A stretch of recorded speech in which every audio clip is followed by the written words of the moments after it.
G'day cocktail lovers and welcome to the Cocktail Show, where we bring you all the big league excitement of making cocktails. And this week we're marking Rum Punch Day. Ooh, sounds like this will be a crowd pleaser. I hope so, fellas. This is an original creation inspired by a few rum punch recipes I found online. Now, it even has got a bit of that Caribbean vibe, and sangria is a little bit of an influence as well. If you look up rum punch recipes, you'll find just so many different things going by the name rum punch, and they tend to be a bit simple. I wanted something more involved in that, something that is a bit more like a party punch, and sangria is even a bit of an influence on this one. And when you're putting together a punch, there's a few ways you can go. There's even what's supposed to be a traditional Caribbean rhyme about making punch. Ah yes, 1 of sour, 2 of sweet, 3 of strong, 4 of weak. That's the one, and there's usually a little addendum about adding spices or bitters. So what that recipe is essentially saying is you do 1 part citrus juice, lemon or lime usually, 2 parts of sweetener, 3 parts strong, your spirits, and 4 parts weak, something to lengthen it. Fruit juice, sometimes tea, sometimes even water. But I'm doing something that's more akin to a cocktail. It's going to be stronger. It won't have the 4 parts weak. Well, we have nothing to fear but fear itself. And maybe getting absolutely hammered on this cocktail. And that isn't all. I made a pretty big batch with this, and I decided to cut it in half and milk clarify half of it so you could have a comparison. So I hope you're ready for some more double fisting. You know what that means? It's not just double fisting, it means it's time for Milk Punch Monday! Ooh, we said the thing! Yes, indeed. Let me step you through how I made this. I did the spices part first, and what I did is I got some that I liked. I got cinnamon, nutmeg, and star anise. And then we got out the mallet and had some smashy time, a little bit of physical therapy there, and then they go in a saucepan. You simmer them, you toast them a bit, 3 to 5 minutes until you really get the aromas coming off. You don't want to burn them, but you want them to release those aromas.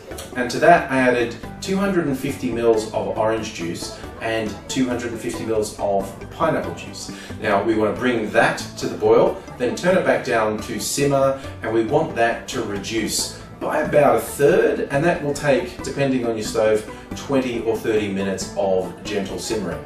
I also had an inspiration while it was simmering. I threw in the orange peel and a couple of cloves, and that really paid off flavour-wise down the line.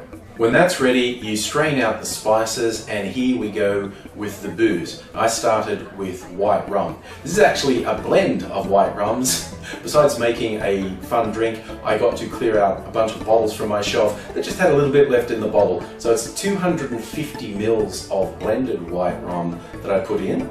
And then I did the same thing with dark rum. A few different bottles mixed together, 250 ml of a blend of dark rum. And then this is the bit that is a little inspired by sangria. I added 250 ml of sweet vermouth. Now, sangria is used red wine, and indeed if someone's making a sangria punch, they'll tend to use several bottles of red wine. I didn't want to go this far, so this is not sangria, but you know, maybe this punch and sangria met once, dated a little, but things didn't get too serious. And that's the booze element for this one. Then there is the sweetener, so I added 250 ml of sugar syrup. This was again a blend of sugar syrup, so I make a lot of syrups, and I had a bit left of a few of them, so I mixed that together and we added that to the whole mixture. That's the punch. Like I said before, I decided to milk clarify some of this, so I divided it into and milk clarified half. We do that by adding it to milk, and you use a ratio of 4 parts of your drink to 1 part milk. I actually used a combination of cream of coconut and dairy milk, and honestly I had problems with it, and so while milk clarification's not difficult, you're gonna have hiccups. So here's some troubleshooting. If you have a problem and it's not filtering properly, basically do it again. So what you do, you want to scoop out any milk solids that are in there and then add more of your ingredients, particularly making sure you add some more citrus juice and acidic juice to go in there, because you need that acid to make the milk curdle.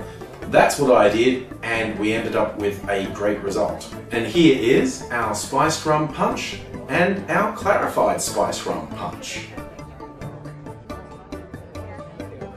Well, the clarified version has a lot more colour than a lot of other clarified cocktails you've done. It's still radically different from the original. This is fantastic. You wouldn't know there's all that rum in here. It's rich and fruity. Tastes a bit like a combination of cherries, dark grapes, even plum. And the clarified version is a whole other thing. It's much lighter, it's even sweeter. I mean, there's less of the wine flavours. It tastes more like the lighter fruits. I think the orange and pineapple get a bit rubber looking. Yeah, I feel like we should warn the viewers, it's lighter in relative terms. This is not something you want to put in a big party punch and not in a big bowl. You got to let people know this is a cocktail. Yeah, you definitely want to treat this as a cocktail, and it's a pretty potent one at that. And given this was put together on the fly, it's a pretty good result.